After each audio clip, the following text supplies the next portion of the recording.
exhibition manager at our space, so I manage the galleries. I get to bring in amazing artists like Anthony. And welcome to our tour and talk. I'm going to give you a little bit of background about Anthony, and then we'll get into the tour. We're going to be here until about 8 o'clock, so we're going to spend about an hour and a half walking through the galleries, and then we'll have a Q&A where we'll come back into this space. There'll be some chairs set out, and we can sit down and discuss the work. If you have questions throughout, you can, ask Anthony, but you can also wait till the end if you have anything. All right, sound good to everybody? Yeah.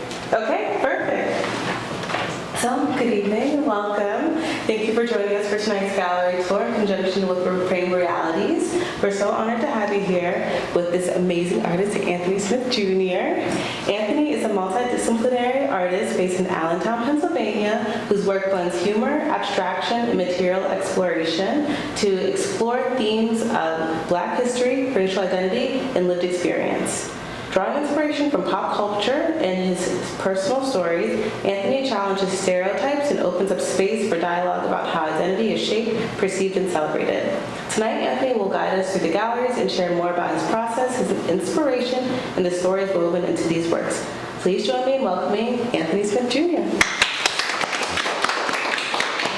Thanks, Chelsea. I would love to use some of that for my artist statement. You wrote it so well. Well, thank you guys so much for coming on a Tuesday night. I'd like to just tell you a little bit about the way I make work, and then I'll go into like the individual pieces. I feel like I'm like sort of the anti-minimalist artist. I kind of believe in sort of maximalist displays, much like Isaiah here in this space here. I kind of feel like that's a truer representation of the world, trying to make a maximalist display, and it goes against sort of Eurocentric standards of beauty, which is all about harmony and balance. I kind of believe that the universe is chaotic and messy and noisy, and I like to make works that feel kind of like the way I perceive the universe. And so that just kind of gives you a little bit of a background about the reasons why all the works are so hyper-dense. It's just kind of like the way I see the world. And I had that principle, or that idea confirmed when I went to Senegal back in 2023. I saw a lot of work from the local artists there that like follow the same pathway, and I kind of felt like I was actually sort of communing with a spirit or a zeitgeist in the work of people of color when I went there, and it felt like there was a through line, and so I kind of feel like that's been validated, and I've been sort of on a hunt for modes of expression that kind of go against what I actually have to teach in college, which is more of this Eurocentric view of the world, because I feel like this broader interpretation of style and balance and composition is more accepting of the different kind of cultures that exist on the road. So I feel like I'm always like listening or have my ear to the ground of like how influences are connecting and touching one another. And I was actually talking to Chelsea a couple of weeks ago about, I don't know how many of you guys have seen Sinners, but there's a scene in the middle of that movie where the principal character, the preacher boy character who's a griot, starts doing his song, and then channels all of these spirits from different cultures, and that's kind of like what it ends up attracting the vampires. I kind of feel like, with my work, I'm in a way like that as well. I kind of feel like I'm and through my work, becoming a receptacle for different kinds of influences to come through me, and I just kind of like place them, not randomly, because my assistant kind of can tell you that like each one of these pieces is intensely planned, but I do take pains to try to make connections that feel kind of disparate, relate, and turn into some kind of harmony, because I do kind of feel like all of our cultures in the world are speaking to each other. They're not like in silos, in isolation. They're all working sometimes conjointly to make statements across space and time. So, hi, how you doing? I know one of my Kutztown students. Okay, so we're going to start with this piece right here. They all have wacky names. This series, you can read from the tagline there. It's from my series called Troping the Colors.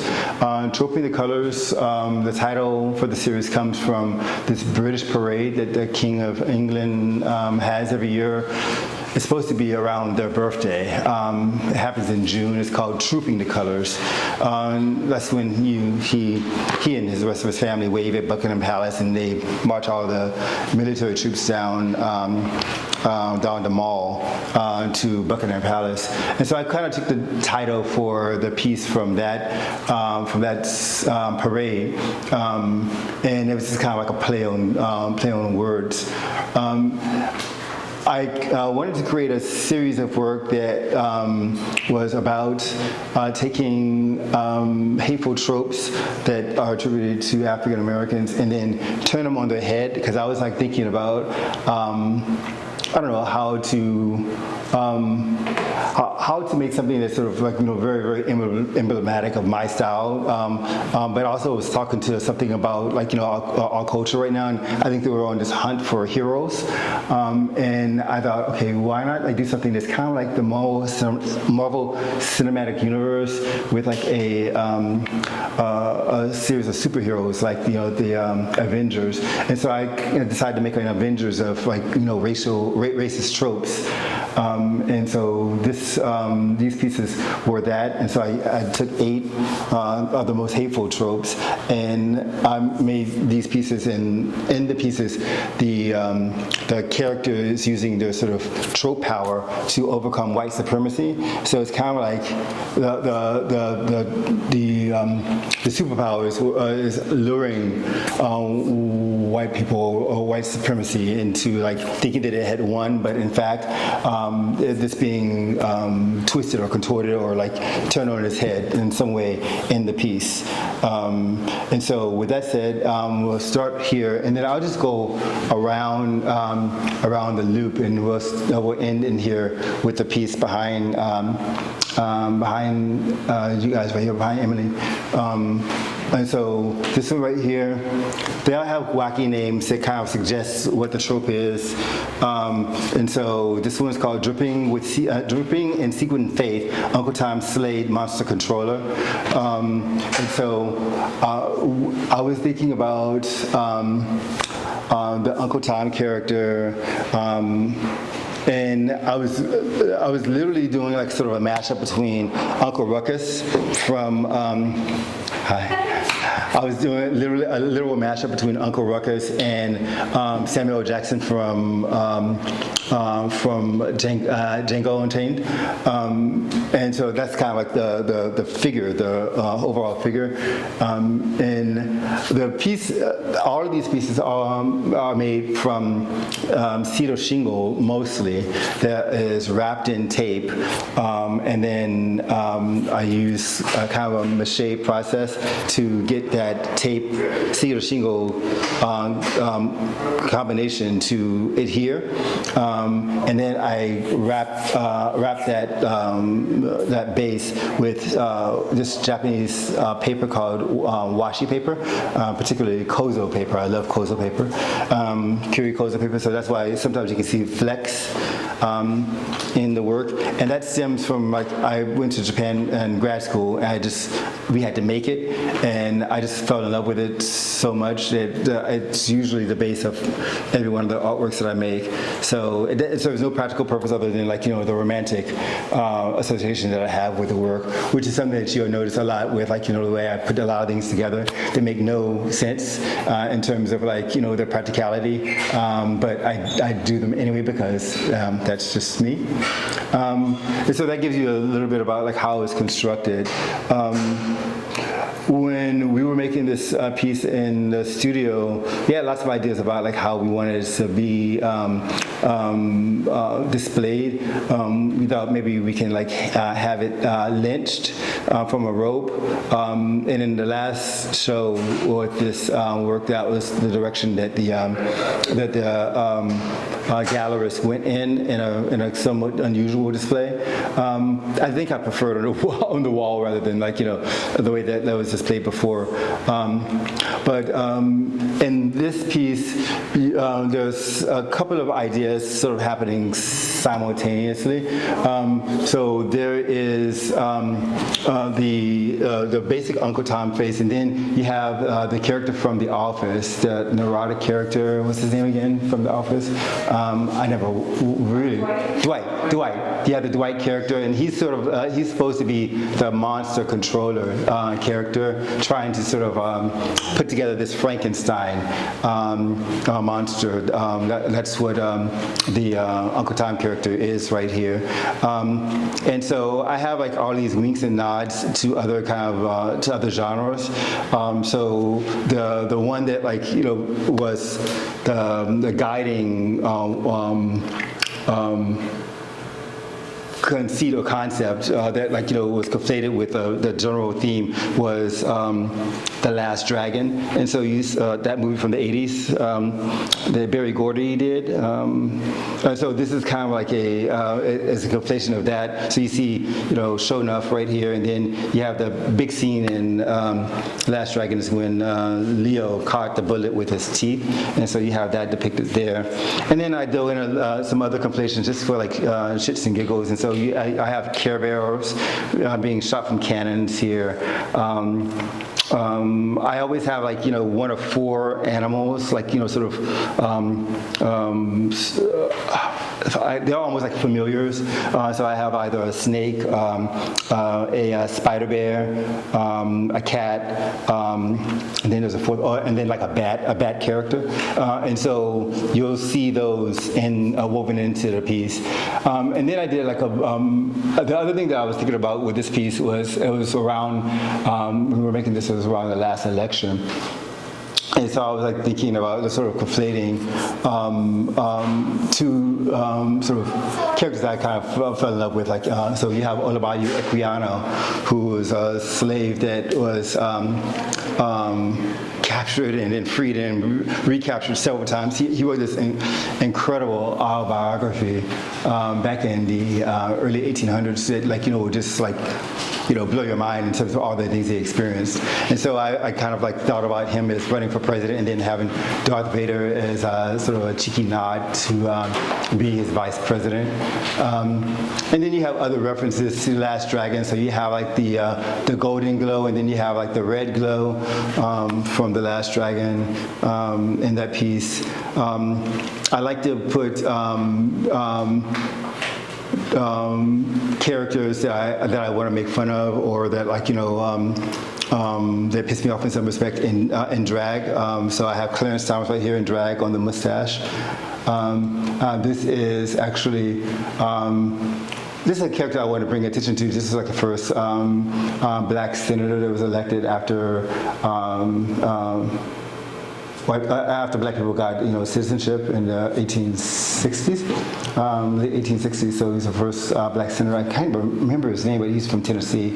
And then the overall character right here, Uncle Tom, his head is sitting on the body of the first black congressman from South Carolina. Who I got to see his the original photograph that this image came from when we went down to the Afro-Am Museum. Actually, I think I showed it to you guys. So this is that character right there. Oh, hey, how you doing? And so this piece has a lot of like winks and nods to other genres. Like you have the Muppets here, like the Old Men, and then I throw in like little nods that you wouldn't see. Every piece has Mario in it in some respects, or and Donkey Kong. So you'll see a Donkey Kong in every one of the pieces, and usually Mario kind of jumping around. And I became really enamored with slave brands, and so these are like two slave brands that act as sort of boats on the Frankenstein ears of the character. So this piece, it was definitely a mashup of so many other kinds of things happening at once. Every one of the pieces also has a Loteria card. Loteria is Mexican bingo. It became really. I had a show down in McAllen about 15, 20 years ago, and we went to this town called Reynosa, where the entire city council was murdered by narco traffickers the week before I got there to go and visit. So I was kind of terrified, but also fascinated. And I went to a trinket shop and found these Loteria cards, and I just been using them so much because they're so incredible. I mean. In Spanish, each one of these Loteria cards comes with their own song, and so I just love just using that in my works. So you see two Loteria cards. Usually, these pieces will have a ladder in them, and El Negrito, who has the most fucked up song. His song is basically in Spanish. It translates loosely to "He ate all the sugar," something to the extent of he ate all the sugar. Sugar, raw sugar is brown, so that's the reason why his skin was brown. It's so racist. It's that's one of the things that you'll see often in my work. I mean, I just happen upon something so incredibly racist, it becomes funny to me, and I'm I gotta use it. And it's the most bizarre. It creates the most bizarre working environment because usually we're taught to kind of run away from racist displays, but for me, I'm oh, let me have some more because it's so ridiculous when you really think about it. He ate all the sugar, and so that's why he's brown. It's so ridiculous, it's laughable. And that's kind of what I do a lot in the works. I try to turn something on its head. Right here, the monocle right here. Every one of these pieces has a song in it, except this work. This work actually has the last. One of the last passages in Uncle Tom's Cabin, which is, and if anyone's ever read Uncle Tom's Cabin, he's actually depicted as a villain or a turncoat, but he was actually he was actually murdered because he wouldn't turn in fellow slaves who had ran away from the last plantation that he was at.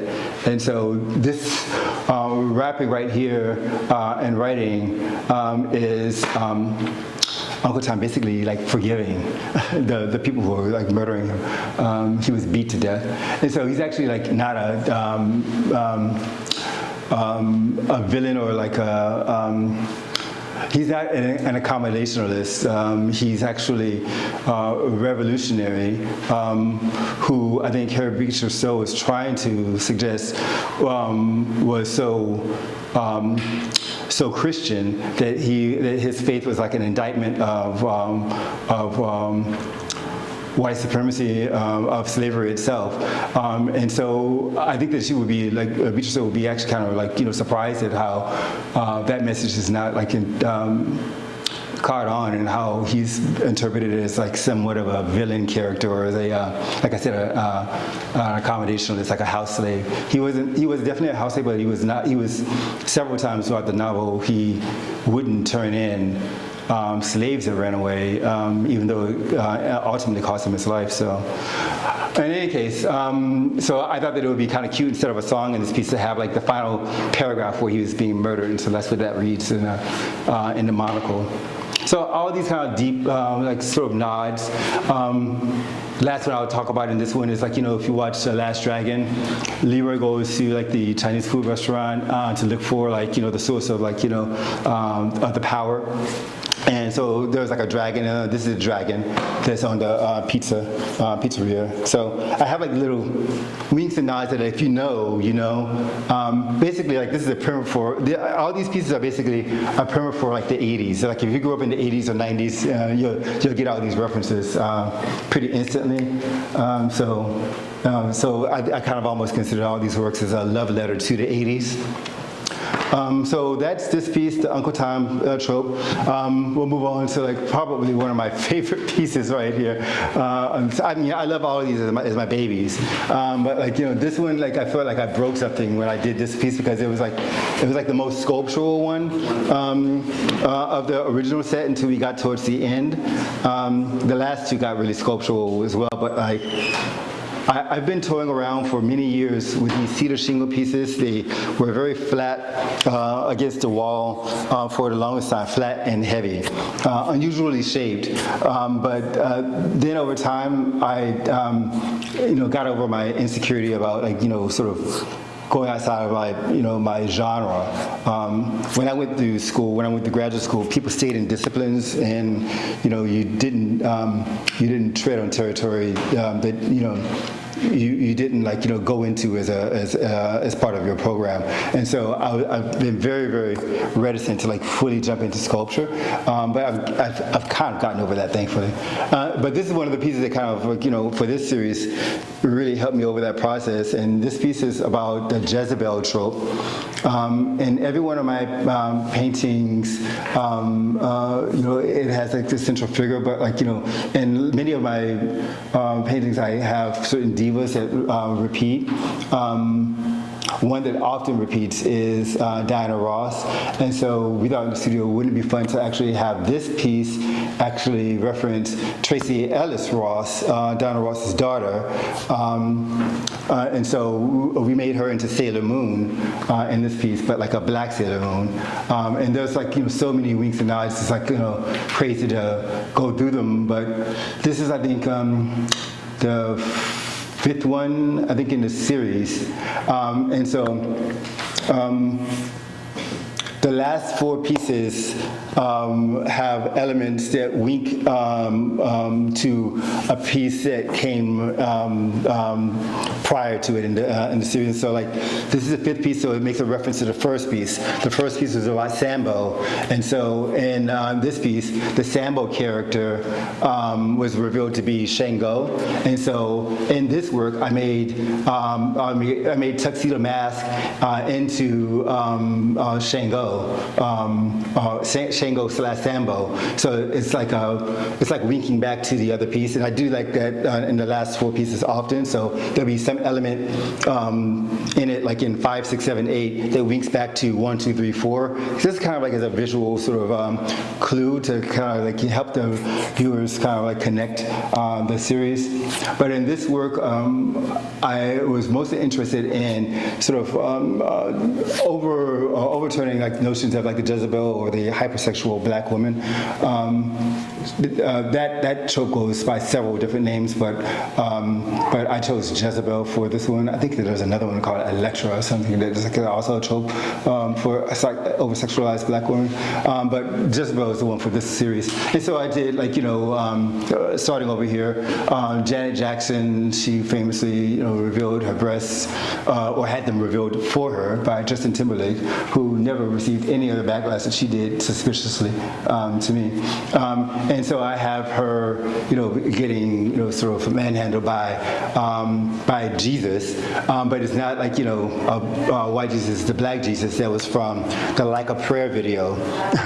So the original photo that we worked with had the Jesus and the Madonna character about to embrace, and I kind of winked to that with a little bit of a depiction of the Madonna there, but instead I put Janet Jackson there, and then Jesus is groping Janet Jackson with the Michael Jackson glove, and she's wearing the Prince earring. I have a reference to our most famous, for me, in my generation album, which is 1814. So that's just one little nod there. I grew up with comic books a lot, and so I have Storm from X-Men here, and she's in the Flashdance. I don't know if you guys ever saw Flashdance, but she's in the Flashdance pose with the water being poured on her by an angel. And then she's shooting out electric beams. The electric beams turn into sperm that goes into Pac-Man's mouth right there. Pac-Man made out of a condom wrapper. So again, another funny wink and nod. just continue with the theme of like all the sort of like tropes that are around it, or like humorous elements around it. We'll go right here to Anita Hill, and I don't know. I think it kind of speaks for itself. But like you have the microphone right in front of her, and I feel like the photographer who took this original photo really had to have known exactly what he was doing, because he had this like very, very phallic-looking mic right in front of her face, and I was like, you knew what you were doing, motherfucker. I mean, like that's fucking like wrong. But it was never caught, and I'm like, that's very telling that like no one sat there in the boardroom or the cutting floor of that photo and said, this woman is accusing Clarence Thomas of sexual harassment. How about you not like, sort of humiliate her by like making a microphone look like a dick right in front of her face. So, I mean, that's something that had always bothered me. And so I put it in this piece right here.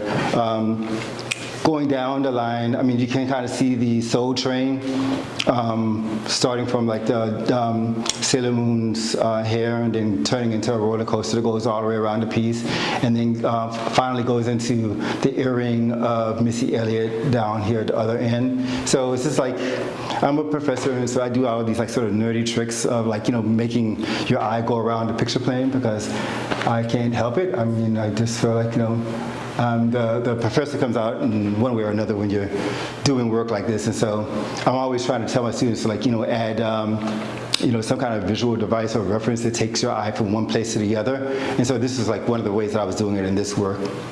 Down here you have like, the other moonettes, and so let's see if I can remember them all. You have Shaka Khan, Salt and Pepper, and then I can't remember her name, but she was a character on L.A. Law, who Robin Givens, who married Mike Tyson.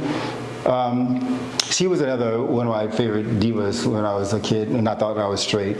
So I always thought that she was glamorous, at least in L.A. Law. Down here you have Soul Train, but like I was like trying to do a little misdirect, so I used the same kind of graphic font that Soul Train is written in, which is super 70s font, to like be like the Soul Train sign. And then I have all these like famous African American women. Again, everything is like a reference to the 80s for me. So you have I'm trying to remember her name, from 227, Sandra, Jackie Harry. And then you have Florence, you have Flojo right there. There's this woman in Lehigh Valley who's an influencer that I really like. I like her stuff. Her name is like, falling. I mean, I feel like I should have notes for all these like references because there's so many. Then you have Josephine Baker, who you'll see another reference of in the other room. And then on the sides here, you have these Tonka images. And then in the center right here, you have Rosie Perez, of course. And for those of you who know, Rosie Perez got her start as a dancer on Soul Train. She was the most fierce dancer in the world. But instead of like depicting her in like that over-sexualized outfit, which she chose to wear on that performance, on that show a lot, I put her in shoulder pads, like football shoulder pads, because she's a badass. And I was like, okay, well, I want her to look tough. So that's that area down there. We have, over here you have Missy Elliott, who's one of my favorite characters. I'm like, forgetting names right here. Let's see whose name I can remember, because I'm like, there's so many in here. Donna Summers.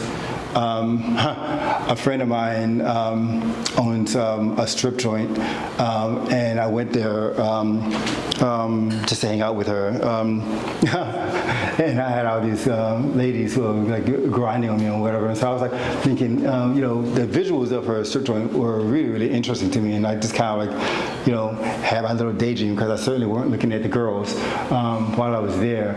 And I thought, like, wouldn't it be really cool if I put like Donna Summers singing on a stage of a strip joint? And so there she is. Diane Carroll.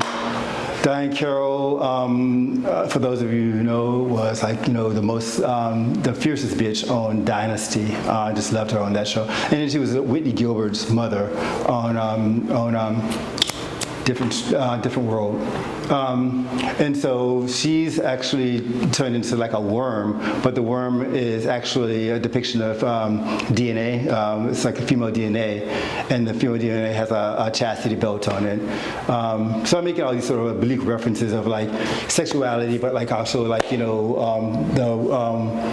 female character having control over the sexuality and not being ruled by it. I have like a hot iron there, and that was like just a memory that I had of my sister when she was getting her hair done as a kid, and so I thought that like it would be nice to like have that reference in the piece as well. It's kind of like a memento to her. A couple of other references, but like I think that's enough for this work. But like this was like when I did this piece, I felt like I said I broke something in my head. I was like, okay, I need to start thinking about sculpture more deliberately. The diamond shape also, I don't know how many people watch Sailor Moon, but like her moon crystal amulets, one of them, because she has a whole jewelry case of like special magical tools, but one of them is like in a diamond shape, so that's why the shape of the piece is a diamond. Moving on over here, I made this piece back in 2023 at the Vermont Studio Center up in Johnson, Vermont, and I've been wanting to make. I was starting to think about these pieces being sculptural and wanting them to be a little bit more than just unusually shaped panels. And I thought that this series is going to be about like making these little hidey holes, like this one right here. I did it, I think, for a couple of pieces, but then I kind of gave up on the idea because this is actually like really difficult to make in the way that I was making them and fashioning them. This is before I brought on my assistant Connor, who knows how to sculpt properly, and so he probably wouldn't have had a problem with it. But at the time, it was a challenge figuring out how to make these little pockets, and so they became less important. And also, you'll see in this piece, it actually kind of like, it harkens back to prior cedar shingle works, and it looks a little different than the others. It's not as dense. You can still see some white areas from the washi paper, but that's because it harkened back to like these other works that were more about doing sort of like I call it like a 1-2 dance. Like you have like the central music, and all these pieces were always based on music, and so were the other cedar shingle pieces. And then you had other elements sort of surrounding it. That was like the 2 of it, like a 1-2 thing. And I was like, I want to get away from like that simple frame up of the work to make it like a little bit more complicated, as if I needed to do that with my works.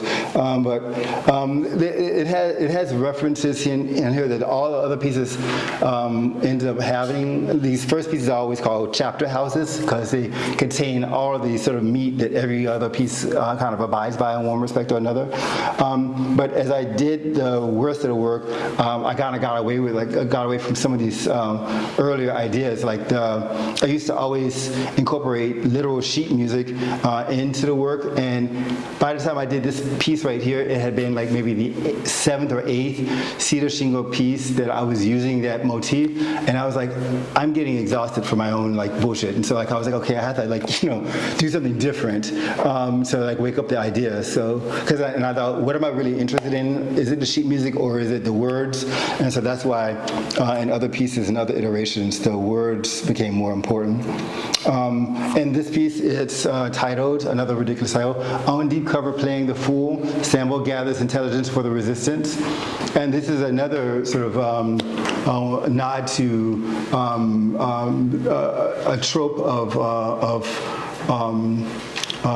the Sambo being sort of incorrectly interpreted to this day, because Sambo was never unintelligent. He was oftentimes a spy, and so he would use his buffoonery actually to make this master not know what he was up to. But I became really interested in the fact that Sambo was actually sort of internationalized, like, America, we sort of internationalize our racism. And so this depiction of Sambo is actually Indian, subcontinent Indian, which I was just amazed by when I came upon it.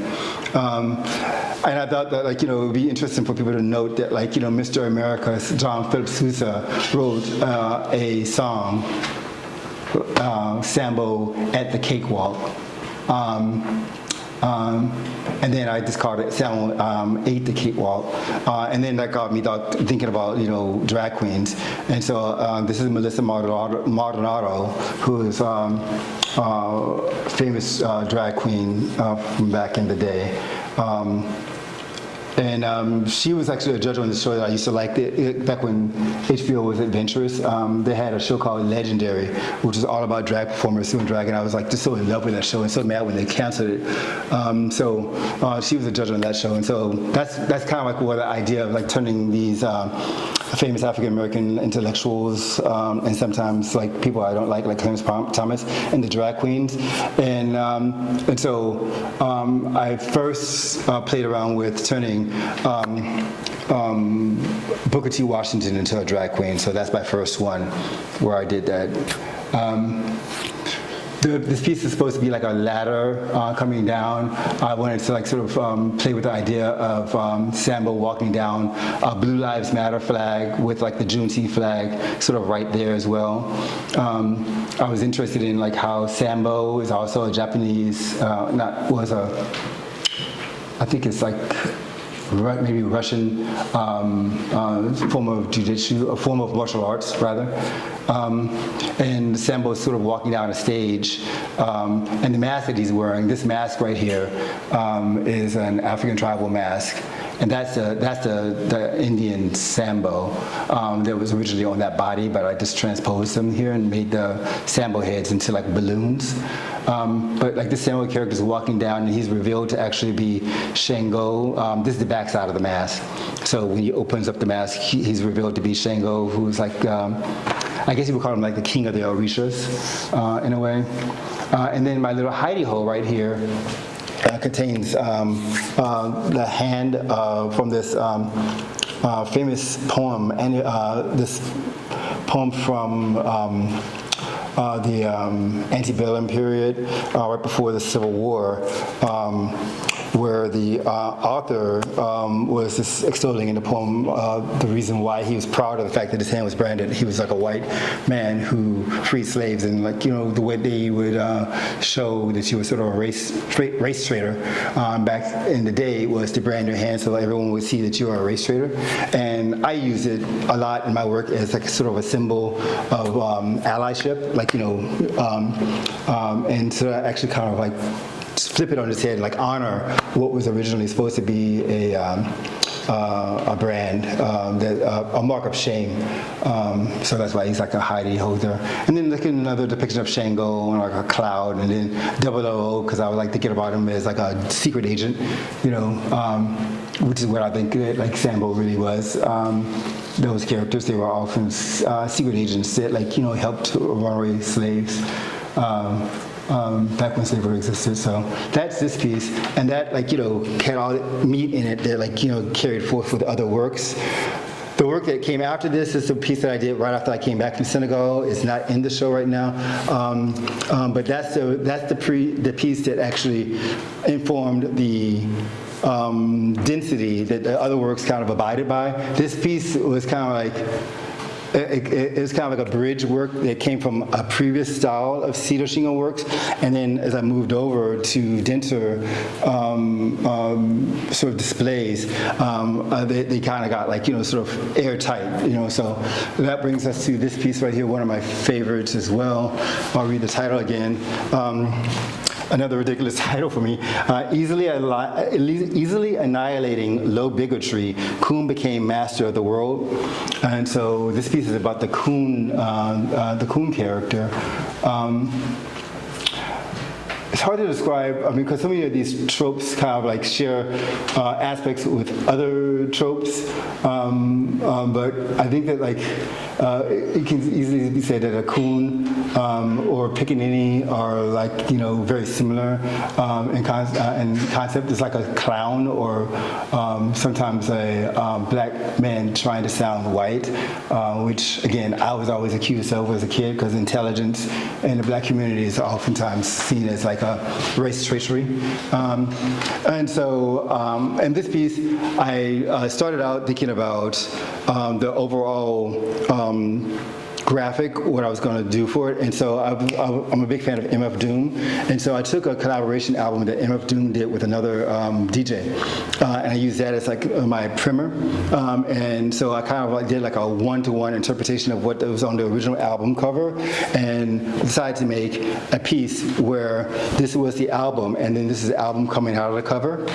And I wanted to have like a rap battle featured in it, and so I decided to create a character, MF Coon, down here that has like the MF Doom mask on, but with an Optimus Prime body, and he's engaged in a rap battle with a depiction of Jim Crow, and you can tell, he has the Blue Lives Matter flag. I'm making all these oblique references, and so, but like in this piece, the rap battle that they're having is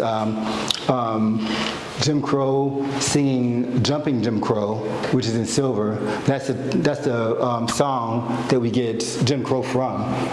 It's like an 1840s song. And then he's singing that as a rap battle against MF Coon, and he's singing this song called "Vomit, Piss, and Gold." And then I wanted to make a depiction of a mic drop.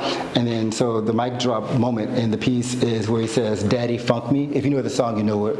It's sort of like a mic drop moment in the song. And so I don't know if you know about scratching, but they usually had to put tape down on the record to show where the scratching goes. And so that's what I depicted here. And then you have the "Daddy Funk Me" right there. So going into the piece itself, I do a lot of winks and nods at things or trying to subvert other things. This right here, I'll start here, all coons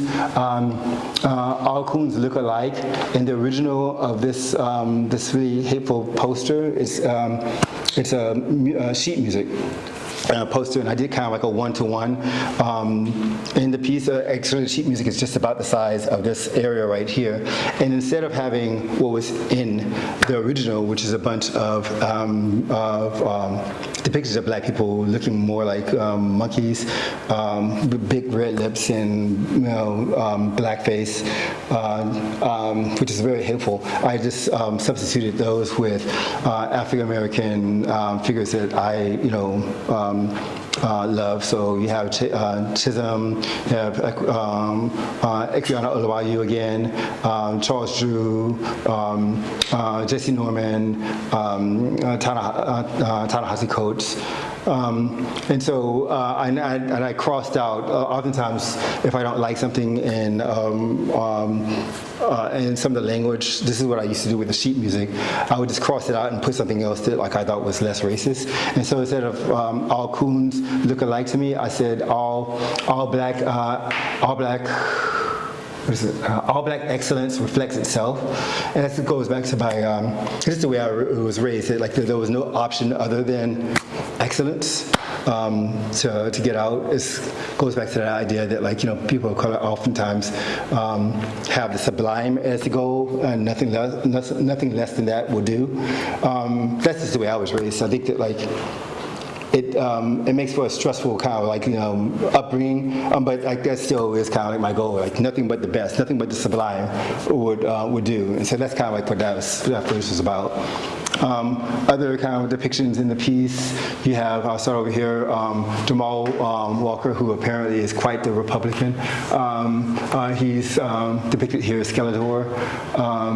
Instead of having a staff, he has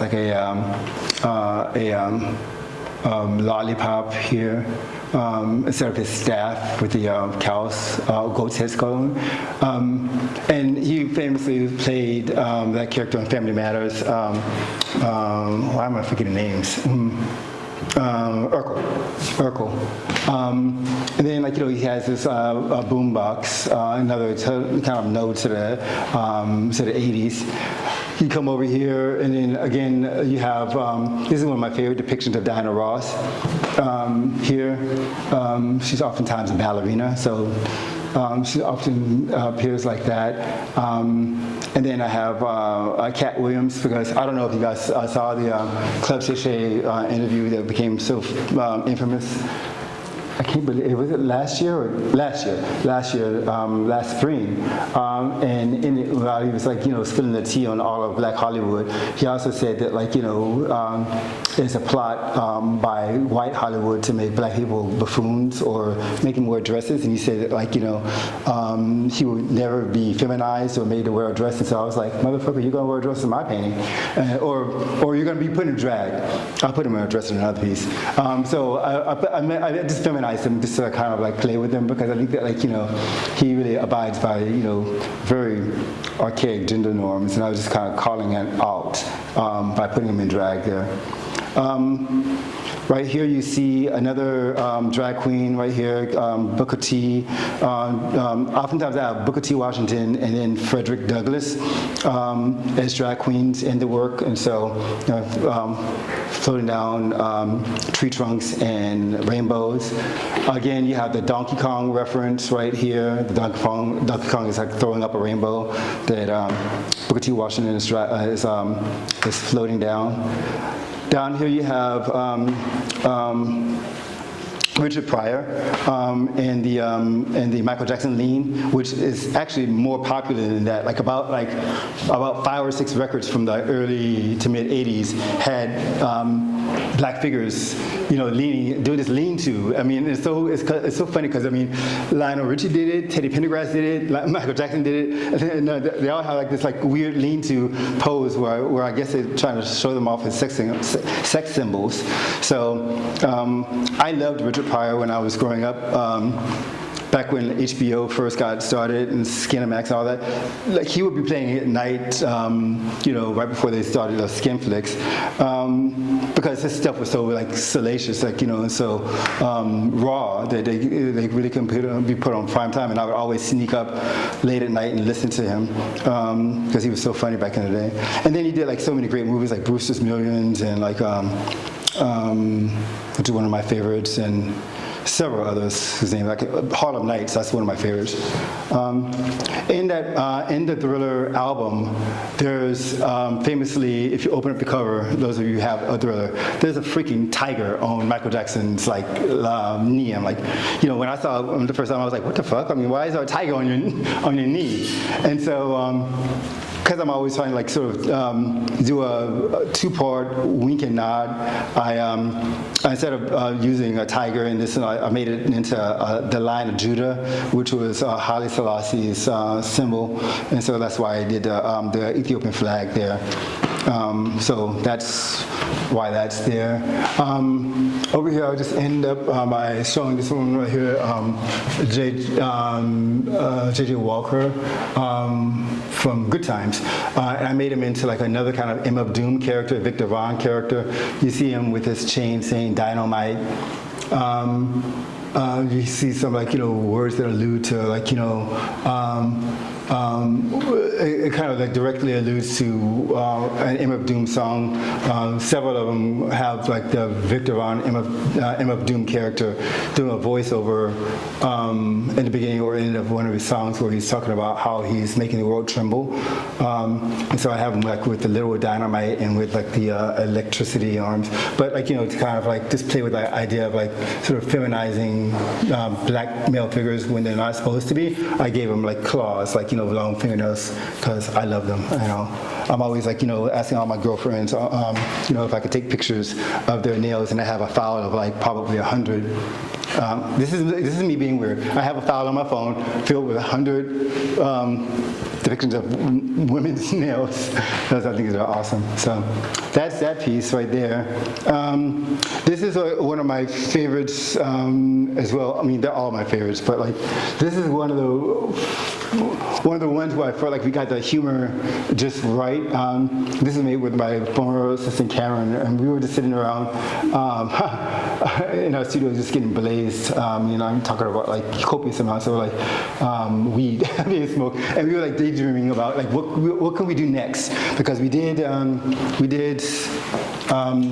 the second piece when I came back from Senegal together, and we were trying to figure out what's next. How can we beat the second piece? That second piece had it was the angry black woman trope, and it had Layla Ali fighting the white lion in a boxing ring, and we were like, okay, well, we thought that was pretty hot. How are we going to overcome it? And we were thinking about like just how racism is so funny.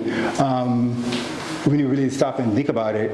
And so we thought, let's make the next piece just straight up conflation of like one type of racist display and another. And so we were just sitting around, smoking, like I said, and we just saw Spaceballs. So I don't know if you guys have seen it. Again, another node to the 80s. So Spaceballs was a Mel Brooks vehicle, and they're actually coming out with the Spaceball 2 coming up. And so I thought the best scene, when that first comes on, that movie first comes on, you see the big Spaceball 2 spaceship flying, and if you get all the references, it's hilarious. Mel Brooks was trying to make fun of Star Trek, the first Star Trek movie, where in that movie, it took 10 minutes for like the camera to pan around Starship Enterprise, and it was like completely ridiculous. Like, why is it taking so long for you to like do your establishment shot of the hero ship? And so they did the same thing in Spaceballs, where they like spent all this time creating an establishment shot of like the Spaceball 2 spaceship. And then they go on this top speed called ludicrous speed. And so we just made a Spaceball 2 ship just going on ludicrous speed. And so that's what this sort of video game looking thing is. But then to sort of play it up a little bit more, we made it into like a fulcrum of a scale. So you have the Spaceball 1 going on ludicrous speed, and then you have a scale being formed right here. We have these 2 depictions of Mammy. This piece is about Mammy. The title of the piece reads, "Mammy Poisons with Love and the Schwartz." And so in the work you have like this really fucking racist Mammy that's on a soapbox that was in that I saw at the house of one of my friends, Beresford Booth, and his. I don't know if you guys are aware that a lot of African Americans collect racist ephemera just to kind of like sort of denature it, and Beresford is one of those. So his house is full of like really, really fucked up racist shit. And so I saw this and I was like, Beresford, I have to get that. It's got to go in a painting of mine. And so I made this scale where like the racist depiction of Mammy was conflated with a picture, a drawing of a friend of mine called Nellie. She's a woman that, she's a full-figured woman who I went to Senegal with, and she's a badass professor at Montgomery College down in Maryland. Been there for 40 years, awesome, tenured, raised a kid by herself. She's like, everything that you want to celebrate about, black women. And so she has like a necklace with like the positive Schwartz, sign, and then the negative Mammy depiction has like the evil Schwartz ring. If you see the movie, you kind of get those references. And then all around the piece is supposed to be a pinball machine. And so you kind of, the way I was doing that professorial run you around visual thing is I kind of, in my mind, would start the work down here, and then so you have the lion pulling out the pinball, and the pinballs are babies in marbles because Mammy is always supposed to be taking care of the babies. And then you're supposed to go around the picture plane.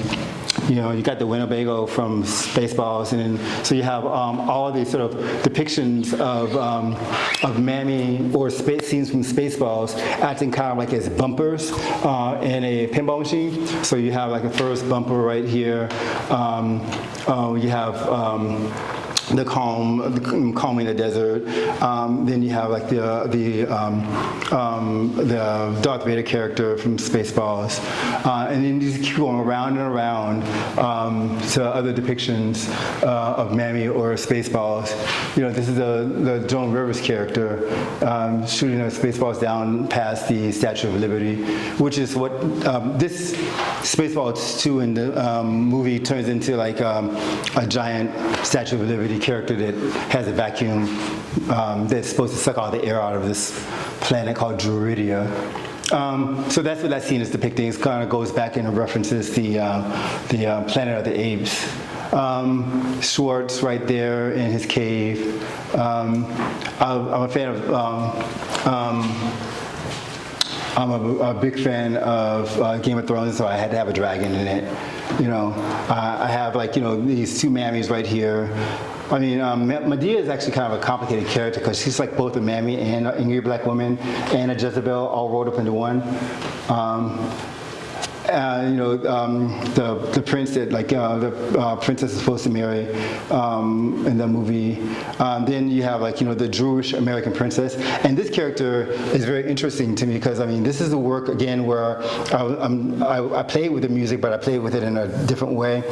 So you have the cover of the original sheet music. Then you have a depiction of Jim Crow, and he is doing the song. This is the actual song. You have Tina Turner, who's another badass mother, kind of kicking the song around the picture plane. This is another one of those devices where I'm being professorial, I'll call it, showing you how it's done. Then so the song goes all the way around the ludicrous speed. Then it comes down here, and then it's being destroyed. The song's being destroyed right at one of the most racist parts of the song by the Jewish American princess right here by her laser beam eyes. She is also destroying a swastika with Drew, with the words Drew on it. Is shooting the baby back into the mouth of this internet meme of this black woman eating a popsicle in the most lewd fashion possible, which, when I saw it, I was like, that's so fucking super racist, I had to use it. So that became the end of the piece. So that's this work. And at the time, this was the largest, most unwieldy painting I had ever done, and I was like, what the fuck, how am I making these pieces so big? So I promised myself that I wouldn't make another one quite this large, but I couldn't keep to my own promise. The last one in this room is the work that is probably the most complicated for me to describe because for all the works in the series, the vision of the work was very, very clear to me. I kind of had it as had it as an image, and then it just kind of stuck with me throughout. And this work right here was the one work that did not. So I kind of consider it both part of the series and also its own thing. The idea for the work was that I wanted to talk about the Hayela trope. And so I thought about the central base of this as being kind of a mirror, and then it became a frying pan. So it kind of became because many of these light-skinned women became domestics, and so I was like, okay, maybe it's a frying pan. But then ultimately it became like a lollipop, I think, in a way. And so it's called by hook or by crook. So Hayela chose that shore in a sweet by and by.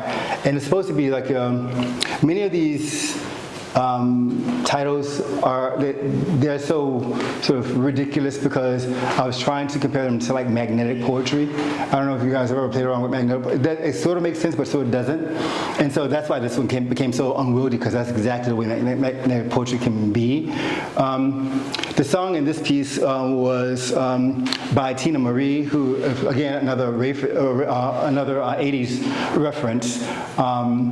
And Tina Marie, I thought she was just awesome. She's actually half Cape Verdean, I think it's Cape Verdean, and white combination. And she famously, like, had this voice that, like, you would swear up and down was a black woman singing, but it was, but she was like, I guess, well, in this case, she was kind of like high yellow. She definitely has some melanin in her. But she's singing this song about her experience as a sort of mixed race kid, or mixed race woman. And I made her into like a Smurfette character.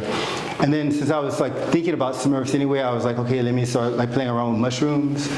And then in the center panel, I was thinking about like how race in our country is sort of gamified. So I was like thinking chess set, and then I wanted to have like, slices of other light-skinned black women, including my sister, who makes her appearance here. So you have Lisa Bonet in it, my sister. You have, then I was like trying to internationalize it. So you have some Latina women in it as well, because I didn't want it to like, be just. I feel like black is sort of like universal. I mean, I think it's like a metronome. Black is like a metronome for like not white. And so many cultures can get subsumed under it. I don't believe in freedom in my work. I make straight jacket paintings. They're like, all rigid. You think everything is random and like, but they're not. They're like all incredibly plotted out. But this one was not. And it kind of freaked me out that it was. I was like, I didn't know what to do for the longest time on it. So that's this room. And I guess we can stop and go over to the next room and we can talk about the last few pieces. Yeah. I thought that it might be nice to just switch gears a little and talk about these paper quilts that have become my obsession. I don't know how many artists are here, but like, sometimes you kind of feel like you don't want to do the same thing over and over again. And so right in the middle of this trope series, I got really exhausted from doing them because they are incredibly taxing to do.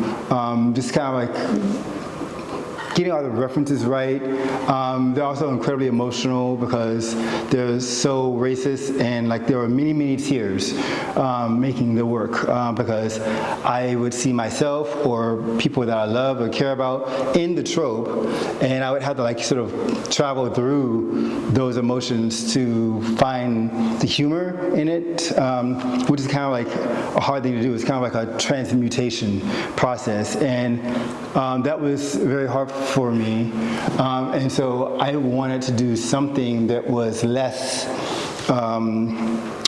about that project, that subversion project. And so I started this series of paper quilts. I started this at McDowell a couple of years ago with a work that was really supposed to be about celebrating the 50th anniversary of hip-hop music. And so I made this collage work actually at the same time as this work right here. So this work was on the wall, and then the 50th anniversary of hip-hop music quilt was behind it. And it, for the longest time, was sort of like a cast-off piece to sort of establish a base. And so any kind of scrap that I would like, have from doing all of my other paper cut-ups would end up on that wall until I figured out what to do with it. And then that wall started becoming populated with hip-hop figures, like bands that I loved, performers that I loved over the last 50 years. And it had in its center, like, the original ticket from for the house party. That was like the feature that everything kind of rotated around. But as I was making that piece, I started thinking a lot about how hip-hop music kind of sits within a historical context that, like, has a lot of other works, other genres that predate it, that like reference it and like are informed by it. And so the piece started turning into like a conversation about legacy. And as I was trying to figure out a pattern to fit all these collage works in, because again, that professorial teacher thing, you can't like just do something randomly. You had to like make it fit in a mold to establish a pattern. So I was like thinking, what kind of patterns can I use? I'm making what I'm calling a quilt. Why not use G-bin quilters and use that pattern as like sort of a blocking agent to fit all these collage works in. And as I started using and working with like the G-bin patterns, I realized that what I really wanted to do is make something that was kind of abstracted and pattern-based to begin with, and not so referential through the collage process. The collage process in the way that I had originally made it, because these are all collages as well, but the way I had always been using collage, it had always been sort of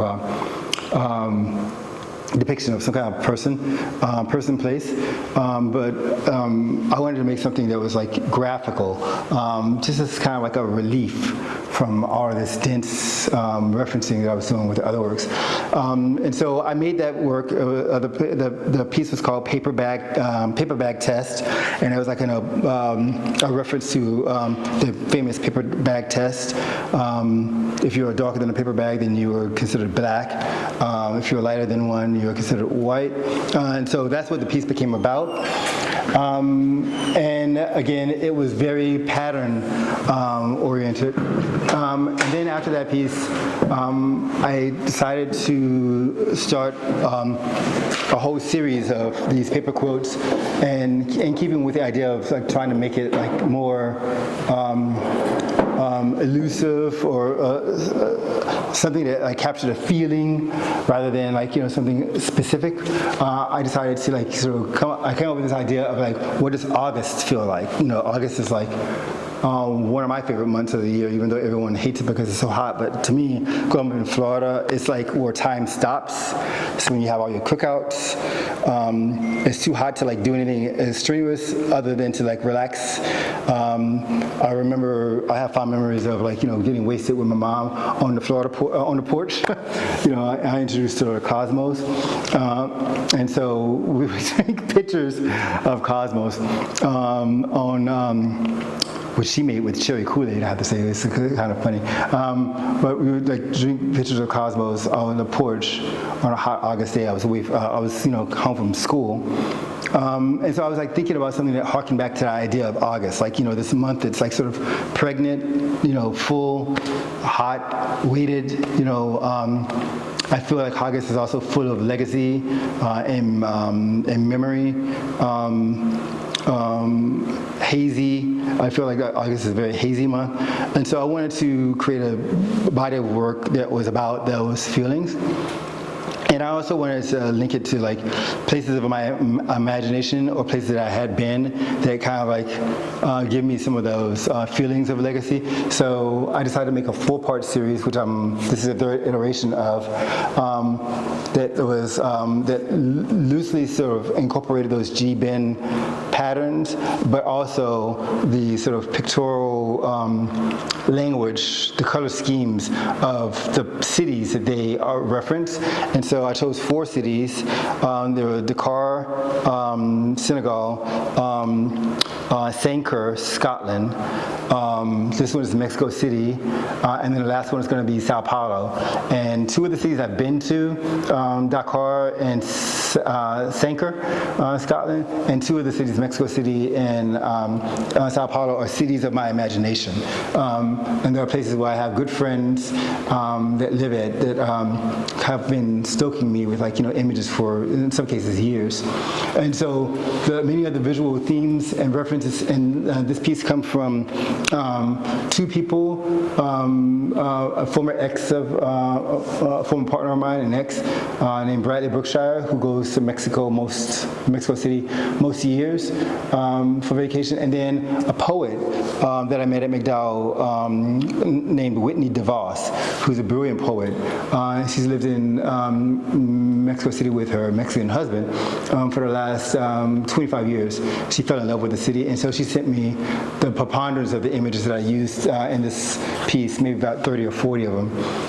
And I chose the ones that I thought were like most useful visually, and also images that my ex Bradley gave me. And I came up with a scheme involving probably dozens, kind of how many, probably 24 layers underneath that. Way more.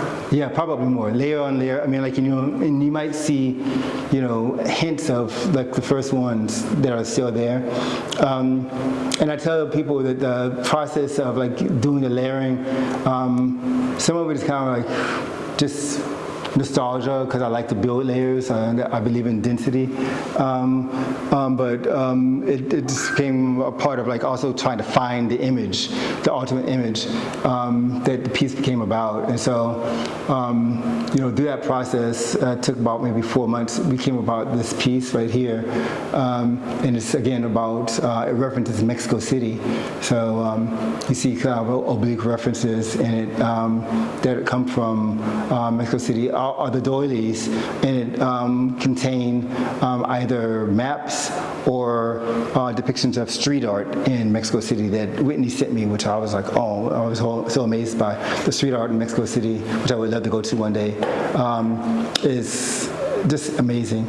And then I asked 4 girlfriends of mine to lend me their knitting skills and lend me some knitting works, these granny patches and a larger patch. The largest one right there came from Judy. Is her last name McCochran as well? No, it's there we go. Connor's mom. So she made the patch right there, and I wanted to weave those in into a piece because I wanted the paper quotes to both be to celebrate the paperness, but also kind of really speak directly to this patchwork tradition made from fabric. And so that's why you see, I think I put in 8 or 9 granny patches in the work as well.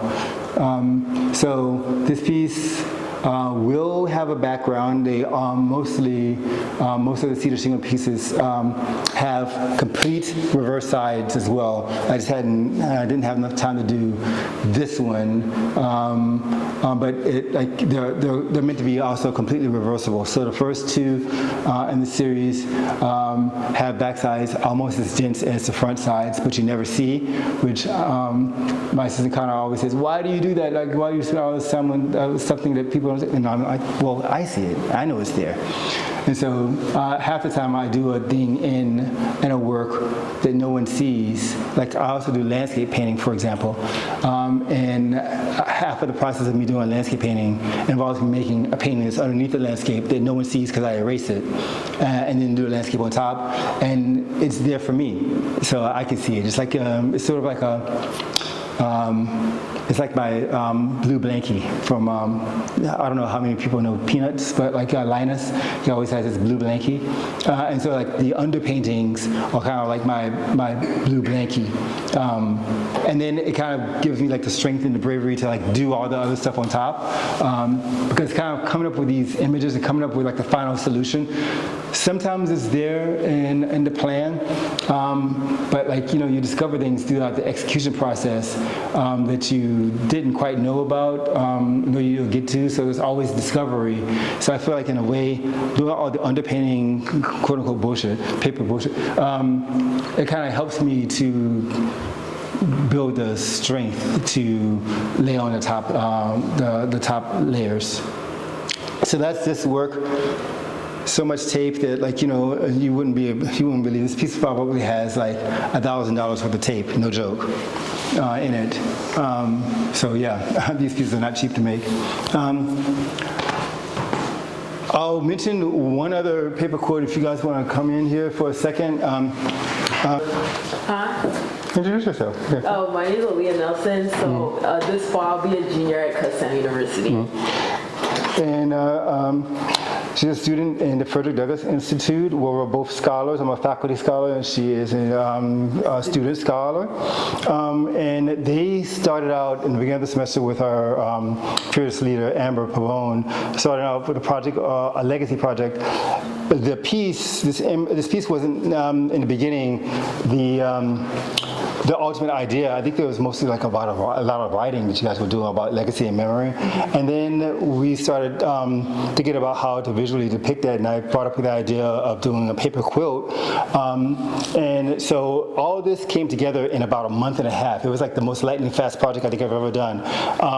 We caught when me and Amber were sitting at a coffee shop in Allentown. We were talking about how Trump was starting to fuck with like the Afro-Am Museum and the Smithsonian Museum. So we were like, we got to get our undergrads down there before there's not a museum left. And so Amber, who's freaking awesome, put together a grant to bring us all down to DC for a weekend. And then we took them all down over to the Afro-Am Museum.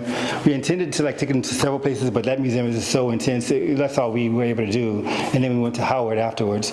But these awesome undergrads came up with this concept based on the trip going to that museum.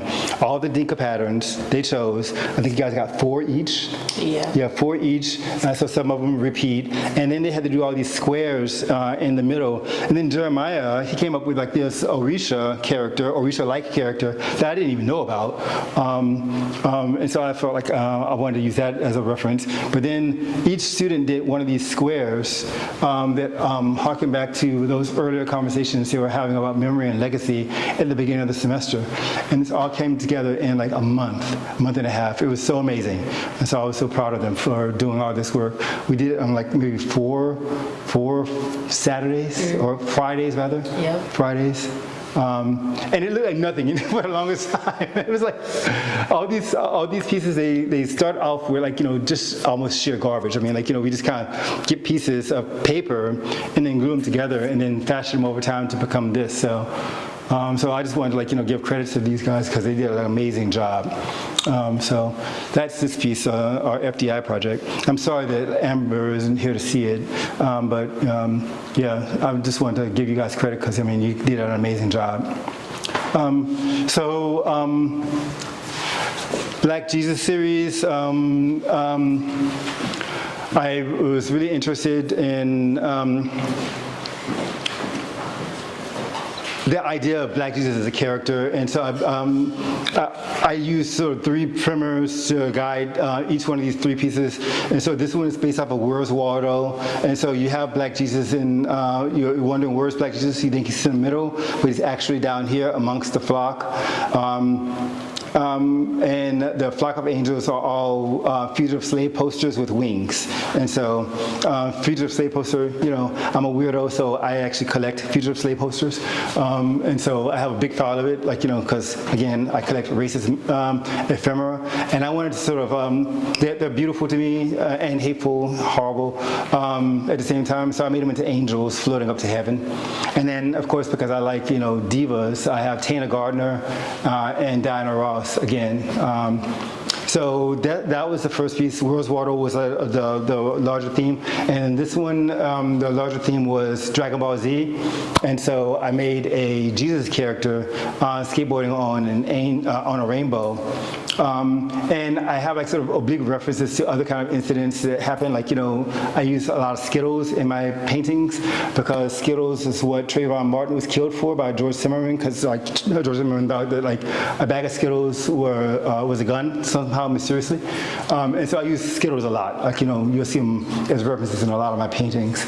And so in this piece I wanted to make a spirit bomb from Dragon Ball Z. So you have all these angels that are given like a power up for Jesus to make this like sort of nuclear missile spirit bomb that's aimed towards Earth.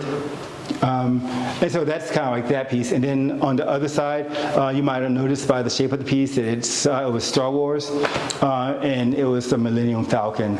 And so I just used black celebrities in that work again. And in that piece, I turned the fugitive slave posters into droids. And so you see sort of like droids washing around on that piece. Really quickly, this is like the last piece in the Trope in the Colors series. It's the Mandingo character, and so the Uber theme for it was The Price is Right, and so I have these 4 depictions of hypersexualized black men in masks, playing The Price is Right, and then the numbers underneath the game are rude numbers, and so you have boob, 8008, then you have ass, and so you have and then you have 067, which is ego, and then you have a 1, because we always have that 1 in Price is Right. The audience in the background are famous African Americans, and then as I was making it, I was also thinking about like a video game console, arcade video game, and so that became sort of like the middle section here. You have a Donkey Kong going into that reference, standing on an auction block, an actual depiction of an auction block. The Donkey Kong character is wearing a T-shirt. The T-shirt has the symbol for the Abolition Society, the British society that was formed that helps make slavery illegal, international slave trade illegal. They're credited with that effort, and like one of the taglines under it says, "Am I not a man and a brother?" You have one of the characters from Parliament of Funkadelics and a spaceship right here shooting electronic beams down to He-Man, but He-Man is not He-Man. He's Keisha Pullman. Rudy from the Cosby Show, because I'm always trying to subvert gender roles. You have Cat Williams over here in drag again, because I just wanted to fuck with him a little because he's fun to play with. Titus Andromedon from Improbable Kimmy Schmidt. He did this song called Pinot Noir Ode to Black Penis, and so and one of the things he's doing that Michael Jackson lean-to pose, which no one got that reference in the show. But instead of having a lion on his knee, he had African mask, and instead of using an African mask, I used image of Uncle Ruckus. I was actually making a comment on black masculinity, hypermasculinity, and so I wanted to fuck around a little with Kevin Samuels, who was a pioneer in the black manosphere, if you know what that is, and so he's always telling black women that they need to change their aspirations. They're always trying to go above their grade or their station in life, going after high-value men. He always telling them that they need to take a reality pill. So I'm making fun of him in this piece, and the reality pill in this piece is a Skittle. Again, going back to the idea of playing with Skittles. And then up top, I love Gundams. I think they're kind of depictions of hypermasculinity as well. These two Gundam characters are shooting at each other, but they're shooting love at each other instead of bullets. And so that became this piece. And then the piece is the link right there is an actual phallus. And so, again, an oblique reference to the theme, which is the Mandingo trope. So that's this piece. Last piece I'll talk about real quickly is a piece I made a couple days ago, actually. So I'm still getting used to it. This piece, The Great Time Hambone reads, "Invented people shouldn't play rigged games." I was thinking about the concept, W.E.B. Du Bois concept of the talented 10th, and how the talented 10th are not really doing the job today, because they seem to all be getting in trouble one way or another, embarrassing the community rather than sort of being models. So this piece sort of makes fun of several characters who should know better. And again, you have the Diana Ross character coming back again, and so the hair became a really important part of this piece. You have this one section right here which I call Hoteps on Parade, and if you know what a Hotep is kind of like a character, a person who uses a lot of oblique references to Egypt and to Africa as a means to sort of show how black or authentic they are. And so I guess that's a sort of a loose definition of it. And so I have sort of famous Hoteps in this The Simpsons is kind of like the Uber theme here, so I have like instances of like Black Springfield depicted throughout. So instead of calling it Springfield, I call it Soulfield. You have Umar Johnson right down here as the guy with the donut from The Simpsons. This Hotel on Parade turns into like the celebration of sort of Black Greek life, and so you have all these step dancers doing step routines. My brother is in a fraternity. He went to FAM, and so I just became enamored with like just his experience. You have him kind of being divided by MC Hammer doing his MC Hammer dance right here. You go to Springfield Elementary, Soulfield Elementary, and you have two depictions here. You have like Bart Simpson, the Black Bart Simpson character, writing on the chalkboard. The chalkboard reads, "Black excellence is not extra credit," right there. And then you have Lisa doing a little lecture here at Springfield University. And then she's doing a PowerPoint presentation where she's showing a hangman and then a lynched man, and then the two athletes from the 1960 Olympics in Mexico City that held up Black Power sign and got the medals taken away from them. I don't think they even got them given back, but so I have her pointing to those guys as heroes. The river down here, the lazy river, has all these rubber duckies in it, just kind of like does some farce edits and play. Diana Ross sort of activating a game of Pac-Man, again going back to that idea of like rigged games. You have Mario Kart making another reference in the piece. You have Donkey Kong again in this work. Soul Train makes another reference here. I put Shannon Sharp, I put him in drag, and also made him into kind of a depiction of Mum-Ra from He-Man. So he's right there. I thought that would be kind of fun considering how he got in trouble recently. Mario Kart is there. My assistant is here, right there, looking at all the bullshit, all the cacophony. Underneath, you have a map of two sort of black kingdoms. So you have Zamunda and Wakanda, and so I had Eddie Murphy and Chadwick Boseman in their sort of titular roles in Black Panther and Coming to America. On the back side, right here, you have like this zodiac, this black zodiac here,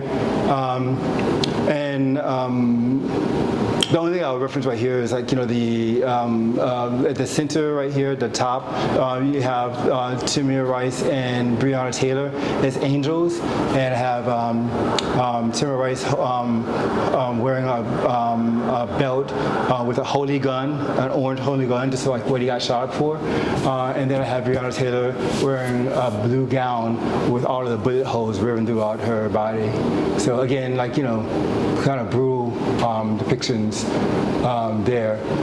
Right here you have on the back side, you have a Jewish space laser, which when activated, when we can get the battery charge, blows up Marjorie Taylor Greene, who is depicted right here as the queen, and this chessboard right here. If you know chess at all, the game is set up for checkmate, and it looks like the checkmate, each one of these chess pieces is all the white characters or white pieces are white characters. And so I have Marjorie Taylor Greene here, and then I have Henry Ford, and then I have the white man who I can't remember his name off the top of my head, but he is the man that Uncle Sam was based off of. And then I have in the king role, I have Al Sharpton, who's about to go into checkmate. But like checkmate is being destroyed by the Jewish space laser, because Marjorie Taylor Greene said that like she had, like the Jews were making a space laser, and I was like, oh my God, how ridiculous are you? So I decided to make one, and so she, when that light is activated, gets destroyed by a Jewish space laser. Over here you have a mountain top.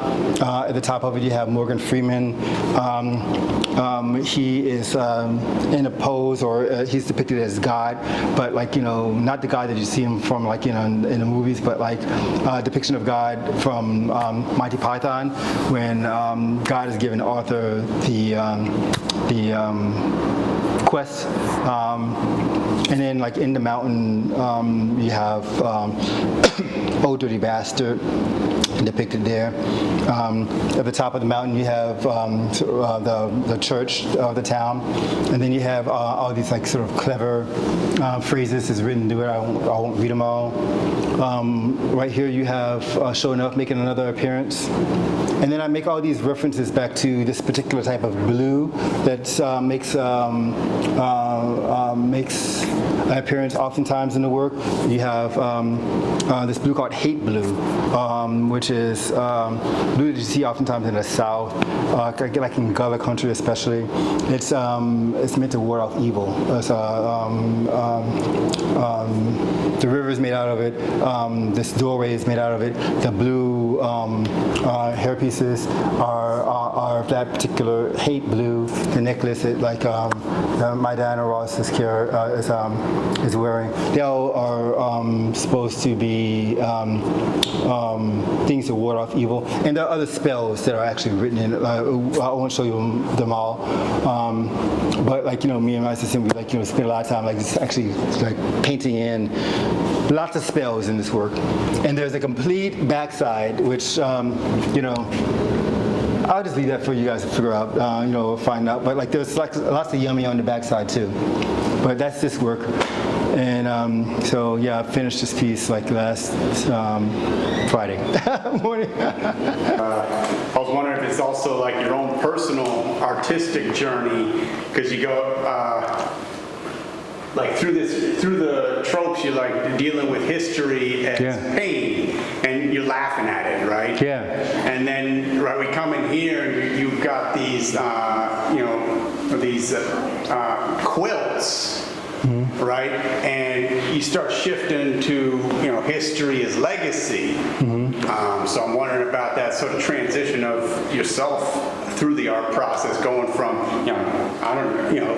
negative feelings to that feeling, the banners of hope, hanging the quilts on the roofs. Yeah. Right, this sort of thing. Is there something going on with that, with your positivity? I think that I was trying to do something that was restful when I made the quotes, and they were very, like I said, oblique references to places of my imagination. So nostalgia is a very important feature in my practice. I have a lot of ennui and wanderlust, and so in a lot of my landscapes, for example, I feel like they represent more of that idea of sort of wanderlust. Places that I would like to be, places of peace, fields are oftentimes that place for me. And so these pieces were originally supposed to be something that was not as dense as these pieces here, because they were so weighted down with all of the information, and all the sort of trying to figure out which reference was made on top of which other. So that's what they were originally supposed to be. I like your question though, Fred. I mean, I think that I was wanting the history to not be so evidentiary in these works. I wanted it to feel pure joy, or just pure color expression. Because sometimes I think that my more dense work, they don't offer as many sort of on-ramps for people to see what's going on. They might not get all the references, but people understand color and pattern. That's very easy for most people, even if I do it in a dense way like I did here. So these works were sort of initially about sort of an abstract reference to a memory, or a feeling, in essence, like I said, what August feels like to me. that can be just spoken of in just pure form and color, versus like these pieces, which were all very tight stories. You can come at it in any kind of way you want as a viewer, of course, when you're looking at the work. But for me, they had like very, very tight, narratives involved in them, and these works were meant to be freer from those obligations. So, yeah. Any other questions? Yeah. When do you like know when like a piece is done? Like, do you come in like starting with like a concrete narrative, or is it more of just like a feeling? I know precisely when I'm done because it's written out on a plan. Yeah. And so that's why I say that like even these pieces, they're extremely rigid. It's like, I call my process like, it's sort of like a straitjacket, and it drives me crazy because I feel like there's no, that piece in the lollipop piece was one of the most difficult pieces I've done in a while because there was no map that I really stuck to. But most of the time, it's numbered. It's literally numbered, like last step. Counter can tell you, and it's like the funniest thing in the world. But I know when it's over because I do like step 15, and then I'm done. So that's when I know. I don't know. I do have processes in my studio where I do have less rigid methods, but not many. For me, art is about sort of a rigid kind of planning. It's kind of like, it's sort of like trickery. I'm like making something seem loose, but it's not.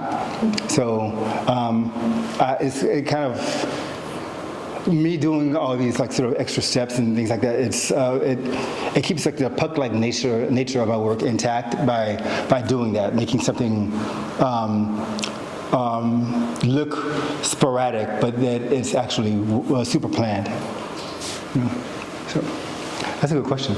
I get that a lot though. And I always kind of wonder how to answer. So I think I'll stick with that one.